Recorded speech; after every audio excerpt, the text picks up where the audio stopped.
ఓం శాంతి. ఈరోజు Murali date 23 April 2026. బాబా చెప్తున్నారు, మధురమైన పిల్లలు, భోలానాథుడు అత్యంత ప్రియమైన తండ్రి. వారిప్పుడు మీ సన్ముఖంలో కూర్చుని ఉన్నారు. మీరు ప్రేమతో స్మృతి చేస్తే లగ్నం పెరుగుతూ ఉంటుంది, విఘ్నాలు సమాప్తమైపోతాయి. ప్రశ్న: బ్రాహ్మణ పిల్లలకు ఏ విషయం సదా గుర్తుంటే వారి ద్వారా ఎప్పుడూ వికర్మలు జరగవు? జవాబు: మేము ఏ కర్మలు చేస్తామో మమ్మల్ని చూసి ఇతరులు కూడా చేస్తారు. ఈ మాట గుర్తుంటే వారి ద్వారా ఎలాంటి వికర్మలు జరగవు. ఒకవేళ రహస్యంగా ఎవరు చూడకుండా వికర్మలు చేసినా వాటిని ధర్మరాజు నుండి దాచలేరు. వెంటనే అందుకు శిక్షలు లభిస్తాయి. పోను పోను నియమాలు ఇంకా కఠినమవుతాయి. ఈ ఇంద్రసభలో పతితులు ఎవ్వరూ దాగి కూర్చోలేరు. పాట: భోలానాథునికి సాటి అయినవారు. ఓం శాంతి. మధురాతి మధురమైన ఆత్మిక పిల్లలకు తెలుసు, ఇప్పుడు ఆత్మిక తండ్రి మనకు ఈ సృష్టి ఆది మధ్యాంతాల జ్ఞానం వినిపిస్తున్నారు. వారి పేరే భోలానాథుడు. తండ్రి చాలా భోలాగా ఉంటాడు. ఎంతో కష్టం సహించి పిల్లలను చదివిస్తాడు, సంభాలిస్తాడు. పిల్లలు పెద్దవారైన తర్వాత సర్వము వారికి ఇచ్చి స్వయం వానప్రస్థ అవస్థను తీసుకుంటాడు. మేము మా కర్తవ్యాన్ని పూర్తి చేశాము, ఇక పిల్లలు చూసుకొని అని వదిలి వెళ్ళిపోతాడు. కనుక తండ్రి బోలాయే అంటే అమాయకుడు కదా. ఇది కూడా ఇప్పుడు మీకు తండ్రి అర్థం చేయిస్తారు, ఎందుకంటే వారు స్వయం భోలానాథుడు. కావున హద్దులోని తండ్రి కూడా బోలా అని అర్థం చేయిస్తున్నారు. వారి అమాయకత్వం పరిమితమైనది, కానీ ఈ తండ్రి అనంతమైన భోలానాథుడు. పరంధామం నుండి పాత ప్రపంచంలోకి, పాత శరీరంలోకి వస్తారు. అందువలన పాత పతిత శరీరంలోకి ఎలా వస్తారని మానవులు భావిస్తారు. అర్థం చేసుకోని కారణంగా పవిత్ర శరీరం గల కృష్ణుని పేరు వేసేశారు. ఇవే వేదాలు, శాస్త్రాలు, గీత మొదలైనవన్నీ మళ్ళీ తయారవుతాయి. శివబాబా ఎంత అమాయకులో చూడండి. వారు వచ్చినప్పుడు తండ్రి ఇక్కడే కూర్చుని ఉన్నారనే అనుభూతిని కలిగిస్తారు. ఈ సాకార బాబా కూడా బోలానే కదా. ఈ సాధారణ బాబా నిజంగా తండ్రే. ఈ జ్ఞానాన్ని శివబాబా మాత్రమే ఇవ్వగలరని, ఇతరులకు ధైర్యం చాలదని పిల్లలకు తెలుసు. రోజులు గడిచే కొలిది పిల్లలకు లగ్నం పెరుగుతూ ఉంటుంది. తండ్రిని ఎంత స్మృతి చేస్తారో అంత ప్రేమ పెరుగుతూ ఉంటుంది. వీరు అత్యంత ప్రియమైన తండ్రి కదా. కేవలం ఇప్పుడు మాత్రమే కాదు, భక్తి మార్గంలో కూడా అత్యంత ప్రియమైన వారని మీరు భావించేవారు. బాబా మీరు వచ్చినప్పుడు అందరిపై ప్రేమ వదిలి మమ్మల్ని ఒక్కరినే ప్రేమిస్తాము అని అనేవారు. మీకిప్పుడు అదంతా తెలుసని మాయ అంతగా మిమ్మల్ని ప్రేమించనివ్వదు. మాయను వదిలి తండ్రిని స్మృతి చేయటం మాయకు ఇష్టం లేదు. దేహాభిమానులుగా ఉండి నన్నే స్మృతి చేయాలని కోరుకుంటుంది. అందుకే మాయ అనేక విఘ్నాలు కలిగిస్తుంది. మీరు విఘ్నాలను దాటుకోవాలి. పిల్లలు కొంత శ్రమ చేయాలి కదా. పురుషార్థం ద్వారానే మీరు ప్రాలబ్ధాన్ని పొందుకుంటారు. ఉన్నత పదవి పొందుకునేందుకు ఎంత పురుషార్థం చేయాలనుకున్నది పిల్లలకు తెలుసు. మొదటిది వికర్మను దానమివ్వాలి. రెండవది తండ్రి ద్వారా లభించు అవినాశి జ్ఞాన రత్నాల ధనంను దానమివ్వాలి. ఈ అవినాశి జ్ఞాన ధనం ద్వారానే మీరు ఇంత ధనవంతులుగా అవుతారు.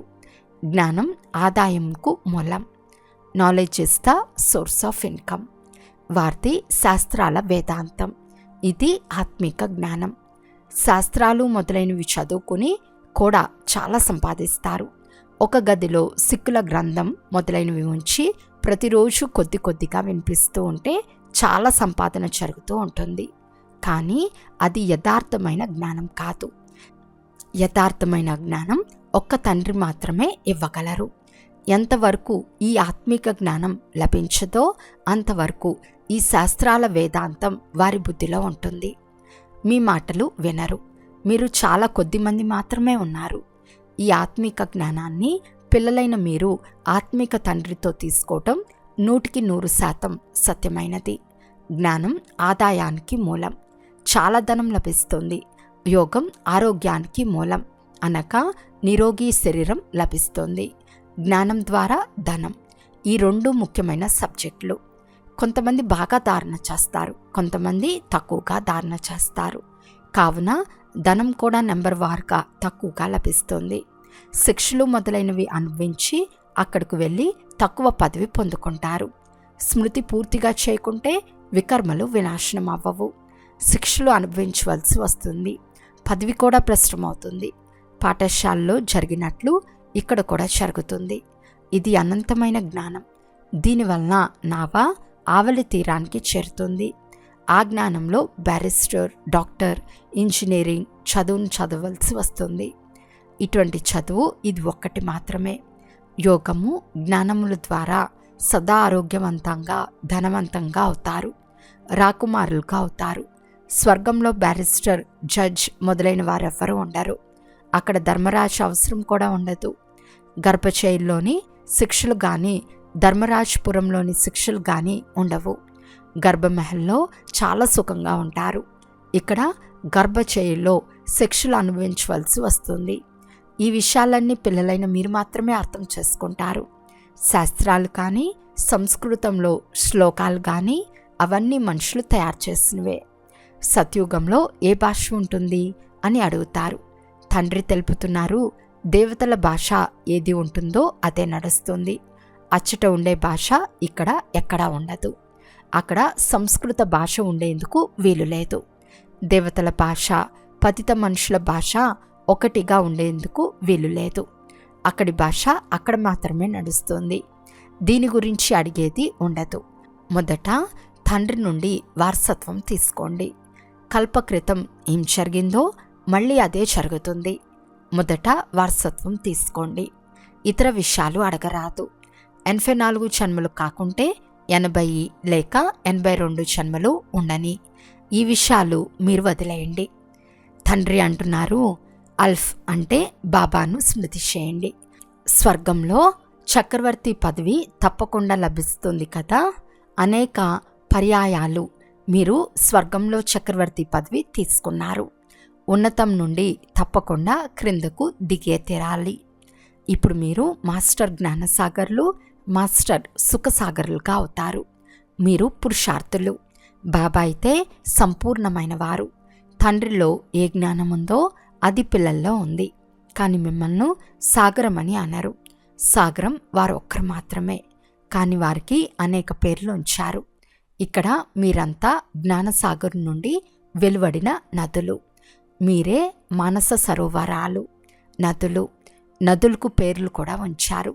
బ్రహ్మపుత్ర చాలా పెద్ద నది. కలకత్తాలో నది సాగరముల కలయిక ఉంది.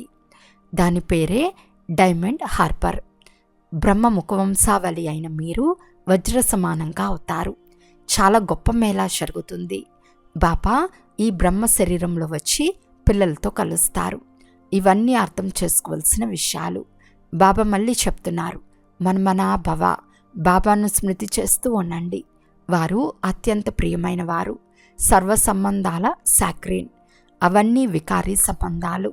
వారి నుండి దుఃఖం లభిస్తుంది. బాబా మీకు అన్నిటి ప్రతిఫలాన్ని ఇచ్చేస్తారు.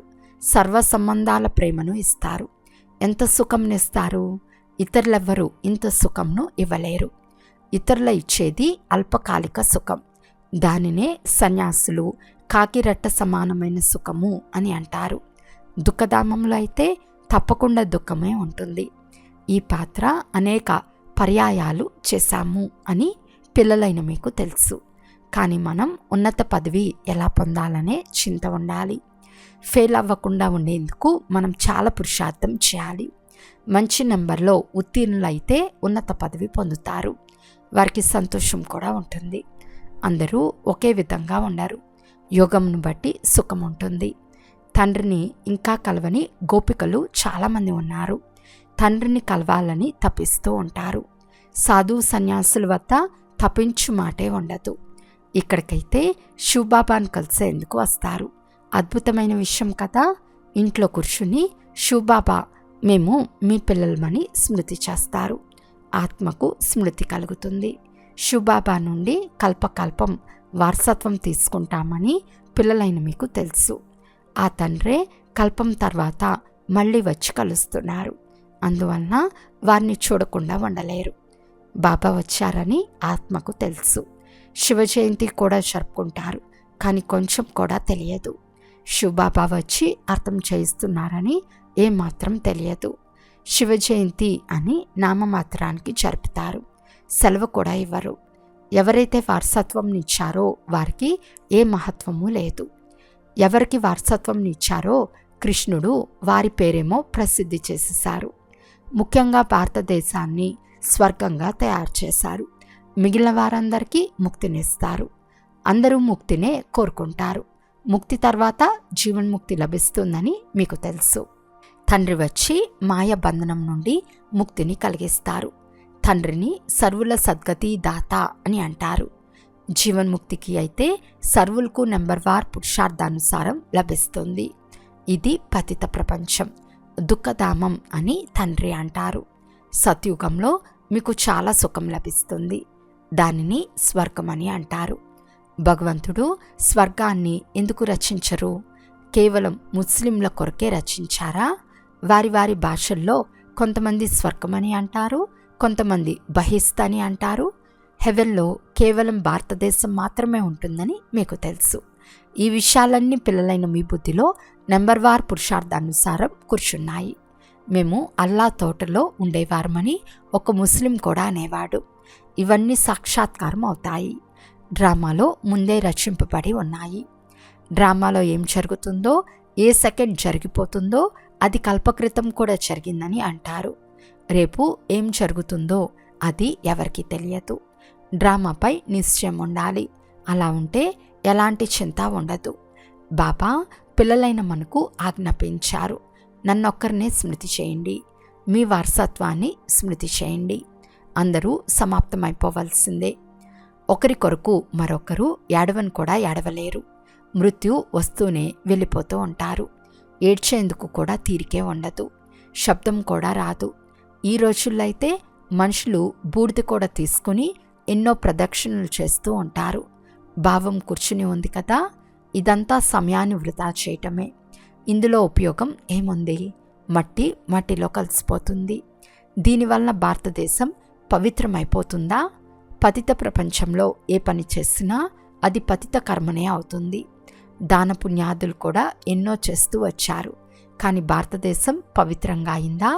మెట్లు దిగే తీరాలి. సత్యుగంలో సూర్యవంశీలుగా అయ్యారు. మళ్ళీ నిచ్చిన దిగవలసి వచ్చింది. నెమ్మది నెమ్మదిగా క్రిందకు దిగుతారు. ఎన్ని యజ్ఞ జప తపాదులు చేసినా మరుసటి జన్మలో అల్పకాల ఫలం లభిస్తుంది.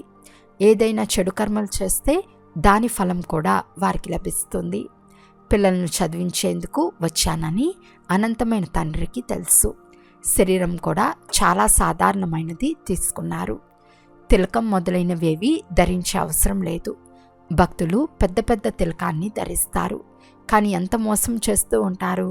బాబా అంటున్నారు, నేను సాధారణ శరీరంలో వస్తాను, వచ్చి పిల్లలను చదివిస్తాను, వానప్రస్థ అవస్థలో వస్తాను. కృష్ణుని పేరు ఎందుకు వేస్తారు? ఇక్కడ నిర్ణయించే బుద్ధి కూడా లేదు.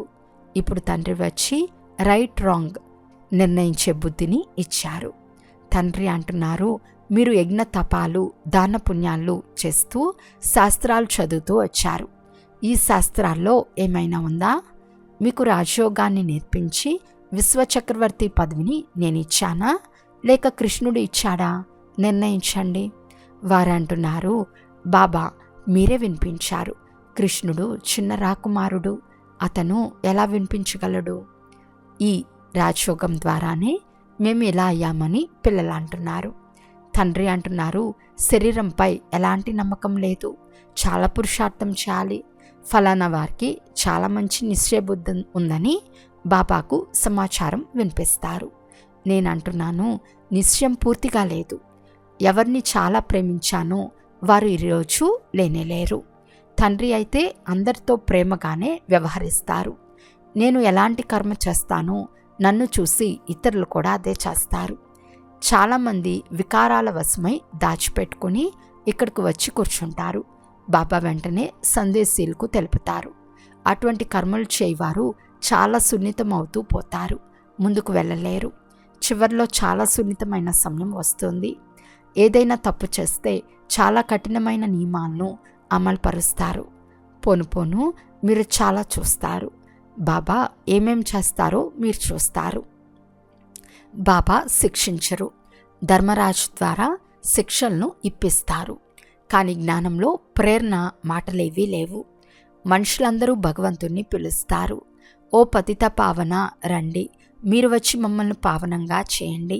ఆత్మలన్నీ అవివాల ద్వారా పిలుస్తాయి.